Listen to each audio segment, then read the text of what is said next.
Pinpoint asteroids in orbit, then hurl y'all thousands of miles an hour towards it. I thought I was done making videos about Southern Hemisphere flights. I thought I had completely and thoroughly destroyed Witsit and its unfounded claims about jet streams and unmeasurable distances over water. But it seems he doubled down on these claims and now has brought Jarenism on this epic road to failure. This time around, Witsit and Jaren take turns slinging things at the wall to see what sticks. They recently debated a gentleman named Will Duffy. He did a pretty decent job pointing out Witsit's failures when it came to these flights on flat Earth.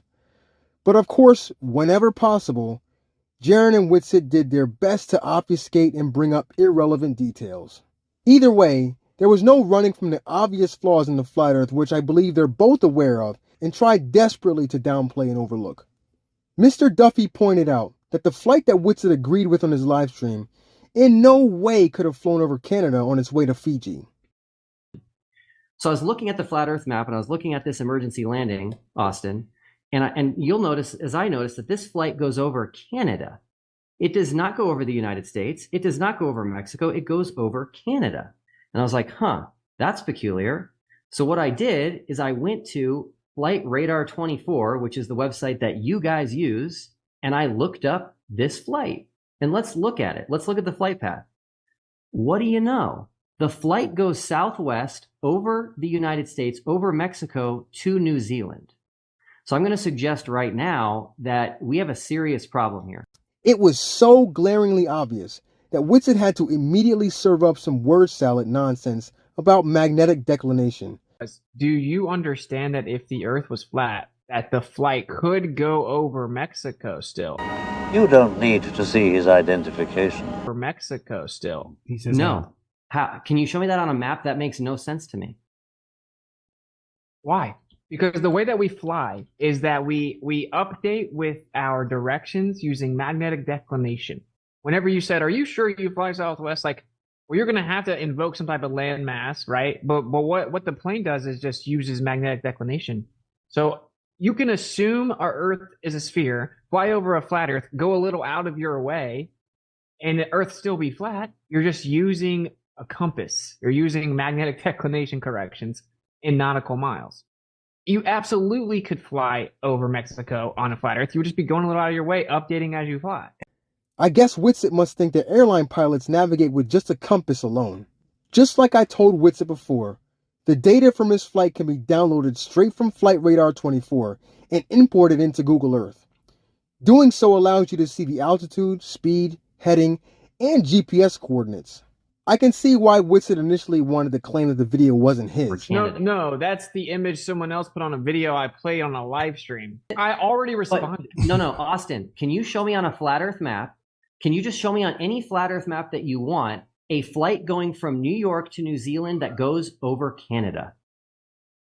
He has to realize that Fiji and New Zealand aren't that far apart, and the flight still wouldn't have flown over Canada as depicted on a flat Earth map. Clip, this is the big one, okay? Here we go. They go fly on the south where the jet streams are faster, and they catch jet streams, and then they fly to a location. Then when they come back, I wish you guys could see my mouse. They fly over here, and with the jet stream. Witsit always tries to act like he's never seen my video before, but it was clear by his reaction that he has seen it before. Yeah, it's pretty cringe to watch yourself lie to your own followers. It is so cringe. I hate watching myself. The part that gets me is that even in the face of glaring issues with this particular model that they claim they don't use, they still try to somehow justify it. In this video, it's claimed that these red arrows are the jet stream. Okay. And that they're like 250, 300 miles an hour. I wouldn't say that fast in that direction, but go ahead. Okay, and then Austin, you said in your video, which we just listened to, that on the way back, you said the flights are 3 hours longer, and then you said, I looked it up. Right. Yes, I literally have looked up Southern flights in a room full of like 30 super toxic globers, all sharing screen going through it. Wait, but he's correct. We found the Southern flights can be up to like 2.5, 3 hours longer in one direction than another. And yes, you can find them where they're not. You can but find not them that where one. they Not average that out one. their time to be closer. So I want to keep going because that's not the point. That's not the point. Hold on, guys. That's not the point I'm making. I really wish Mr. Duffy would have gone into more detail regarding the distance. That's where Witsit really starts to squirm because it forces him into claiming that the distance between airports is unknown. So you're saying that we don't know the distance between these two airports? We do not know the distance of the plane travel. That's the whole contingent. Your whole argument is that it would be too far on a flat Earth. Okay. We don't know the distance between these two airports? How do you verify the distance? How do we verify the distance? Do we not know the distance between these two airports? Does the FAA not know the distance between these two airports? Is that a fucking mystery? So now you're just vaguely appealing to authority. How do you verify? What's the methodology of verification for the distance, please? It's a proven fact. And yes, I'm gonna say proven fact that distances between each and every point on Earth are easily obtainable. And he knows this. Just like every flat earther claims to see too far, that too far distance is always measured using Google Earth. Or he'll just lie about it. I particularly enjoyed this part of the debate because this clip is one I use for my video where Witsit claims the flight path is around the outside of the flat Earth and that he quote unquote looked it up, referring to the data regarding this flight. They go fly on the south where the jet streams are faster, and they catch jet streams, and then they fly to a location. Then when they come back, I wish you guys could see my mouse. They fly over here, and with the jet stream. Okay, now this. Okay, so he got wrong is that he's taking the 10.5 hours to go there. No, and it's they the other way then around. fly back across.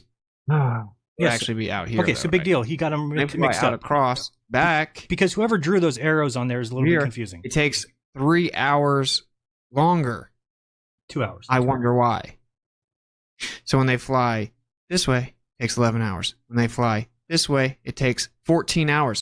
The problem is, Witsit doesn't understand that this is a longer path requiring a faster jet stream and a faster aircraft. But he doesn't know how fast, nor does he know the distance. So here's the part where Mr. Duffy began to argue the fact that Witsit had to appeal to the jet streams in order for the aircraft to cover the vast amount of distance in that amount of time. You had to appeal to these jet streams just to cover the distance in the right amount of time. Correct. Okay. But then by appealing to that, the return flight, which doesn't have the jet streams, because jet streams don't magically change direction. They absolutely do. They absolutely I told do. you that we're like 5 steps ahead of you. Yeah, they absolutely do. I can bring up paper after paper that says it. Now, they don't tell you that today. You actually have to dig in. You can't just do cursory, go listen to Professor Dave videos.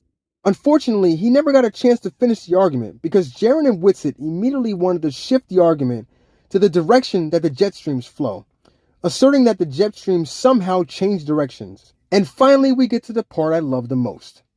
Witsit does his best to try and act like the flights absolutely do not debunk the flat Earth in any way, and then he completely schools Lobers every time he debates us in Discord every month. Like I said before, the only thing Witsit is good at is lying, making things up, and hoping that his followers don't actually grow some brain cells and fact check some of the things he says. Unfortunately for Mr. Witsit, I did fact check everything he said. And newsflash, it's all wrong. Let's let Witsit dig his own grave first. Oh, are you not wanting to go through with your slam dunk Southern flights? Well, let me make my argument about them. It takes like maybe 20 seconds. So the thing is, they always say, look how fast the planes would have to go, right? Like, look, I'll be the Glover. So we know that the Earth can't be a flat Earth, right? Because we have continuous flights. We have continuous flights in the south, from southern continent to southern continent. And if for that to be on a flat Earth, and then they'll usually straw man the distances or the past, whatever, like the plane would have to go however fast. And they always actually exaggerate those numbers. But anyway, so there's no way that could possibly happen because planes can't go that fast, and we know that. And it would have to go 1,300 miles per hour on a flat Earth or something like that. Okay. And now this is the reality. It isn't anything like 1,300. You can look at it, break it actually down. It's roughly around 900 to maybe up to like 1,000 or so is like where it really tops out at when you do everything properly. But this is what's so funny. whenever they go look to debunk it, we know the planes don't go that fast, right? And then I'm like, oh, how do you verify the distance? They don't know. And then I have to tell them like speed equals distance over time. Then I have to tell them like speed equals distance over time. Then I have to tell them like speed equals distance over time. How do you verify? You know, we have to go through a whole equation of speed equals distance over time every time. So goofy. But this is the point. The program that they use, right, that says like, okay, the plane's going this fast. It shows the same speed both ways, but different times, but the same distance. So speed equals distance over time, but it's showing different times, same distance, same speed. Okay, I looked it up. No. Again, Witsit, this is what happens when you make claims and don't research. Had you actually gone to Flight Radar 24 and looked up these two flights, you would have learned that the ground speed that you claim they don't account for, which is right here, is not 550 miles per hour every single flight in both directions. And the speed is clearly lower on average during the return flight. So, thanks for playing, bro. So what it actually proves is that it doesn't work on the globe. Whatever they're doing isn't happening on the globe. It's something more like what we're saying. For sure, the data that they invoke that says, oh, but the plane's only going 550 miles per hour can't be true because it wouldn't allow it to work with the distances and times that are actually claimed by the globe. And that's why I love to expedite the convo to that part, because where are you going to get your ground speed? Where are you going to get your airspeed? Airspeed is actually determined relative to the static pressure around the plane. It's difficult to get ground speed. Let's figure it out. Because in the north, we found out planes have been clocked going like 850 ground speed, right? In jet streams in the north, and they're known to be faster in the south. NOAA admits they're faster in the south, and admits they can't even fully measure them in the south because they're so tricky and it's so difficult to measure them. So long story short, the data that like say 24/7 flight radar and all this stuff that people say, oh, this proves that the plane's not actually going that fast. It doesn't. It actually assumes a globe distance, right? It gives you the time difference, but then it gives you the same speed both ways, which means provably that data can't be correct. The data cannot be correct. They can't be going the same speeds, right? Because if they're going the same distance, but it's taking different times, they must be going different speeds. So that's the point. Actually, it backfires on the globe. Then what happens is they just run around, they wait a couple months, and they say, Witsit's been running away from me with Southern flights for years or something, you know? People make certain claims, and then, we try and call you out on those claims, and you claim that you don't want to talk about it. Wow, nice specificity there. Well, in the last debate, you made a few claims about, the subject that I really want to talk about. And I just have a few questions about that. I don't want to talk to you about it. Of course you don't. Yeah, of course I don't. Yes, that's right. So when I say that you're running away from the subject, you clearly are running away from the subject. No, I've talked about it like a lot. I've talked about it like so many times that it's just. Yeah, I but don't want to talk to you about it again. Yeah, but you've said so many things that are incorrect, and I went back and listened to what you said, and they're clearly incorrect. So. Well, it's not going to work, dude. Your bait's not going to work. We're talking about auditing NASA, man. Just for the record, Witsit is running away from this subject. Just for the record. If that makes you feel better, brother. But okay, anyway, thanks for letting me say all that, whatever. It's all good, man. All right, you guys. It's just like I said before. The only way Witsit can defend his position against these flights is to just lie about it. When you don't actually know, just lie about it. No one's going to actually go back and fact check. Well, maybe except me. And while we're here, let's go over a few of those lies you told. Or maybe they're not lies. Maybe they're just little mistakes you made. But it's okay. I'm here to help you clear up some of those mistakes. Now, why exactly would we claim such exaggerated figures? Why exactly would we say the plane had to go extremely fast? Why exactly would we say the plane would have to travel a lot farther distance if the Earth were flat? Well, the answer to those questions are very simple. The proof is in the numbers. Remember that little speed, time, and distance formula that you claimed you had to teach us about? Then I have to tell them like speed equals distance over time. Which is one of those lies you told? Oops, I'm sorry. Mistaken claims you made? Right. You can take the distance divided by the speed, and it gives you the time. You can take the speed multiplied by the time, and it gives you the distance. Then you can take the distance divided by the time, and it gives you the speed. So you Take once any one of again those reapplied any everything. one of those variables. You can take any of those variables, and it always matches the globe model. Okay, So I'm airspeed is sorry, Witsit. relative to the air that it's. That little formula can tell us a lot about these flights. It could tell us things like how fast the plane was flying, or how long it took, or even how far it went. And since you claimed you had to school us about this formula, Then I have to tell them like speed equals distance over time. you should have no problem with the results since we're going to use the speed of the aircraft you provided. Around 900 to maybe up to like 1,000 or so. Oh, okay. 900 to 1,000 miles per hour. Let's go with the happy medium of 950. You mentioned a while back that there was no way to verify the distances these planes traveled. Man, I really wish there was some way of figuring out how far something has traveled in a specific amount of time. Oh, wait. You did mention that you had to school us Globers on some speed, time, and distance formula. Then I have to tell them like speed equals distance over time. Around 900 to maybe up to like 1,000 or so. So we take the speed of 950 miles an hour, multiply by the time of 14 hours of flight, and we get 13,300 miles. Wow. So I guess that means Santiago and Sydney are roughly 13,000 miles apart. Yet every place on the internet is telling me 7,055 miles. That seems like a pretty big discrepancy, don't you think? Globe, whatever they're doing isn't happening on the globe. So whatever they're doing doesn't work on a globe, huh? Well, let's go ahead and test that. Something you'll probably never do anyway. So according to the globe and every place on the internet, these two locations are 7,055 miles apart. And if we use that speed, time, and distance formula that you told us about, Then I have to tell them like speed equals distance over time. we know that we have to just divide that distance by the time which you already agreed about. Takes 14 hours. 14 hours. That comes out to about 504 miles per hour. Wow. That sounds pretty close to a speed an aircraft would actually have to travel at, especially if it has to fight against a little bit of a headwind, which UF-28 has to do. Now let's test the return flight. Again, which you'll never do. We'll use the same distance, and since this flight takes advantage of the jet stream, the flight time is going to be a little bit less. Takes 11 hours. 11 hours.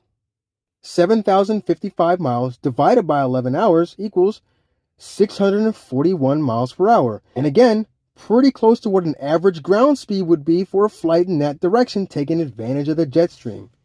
It's one thing to just say you don't know, which is fine.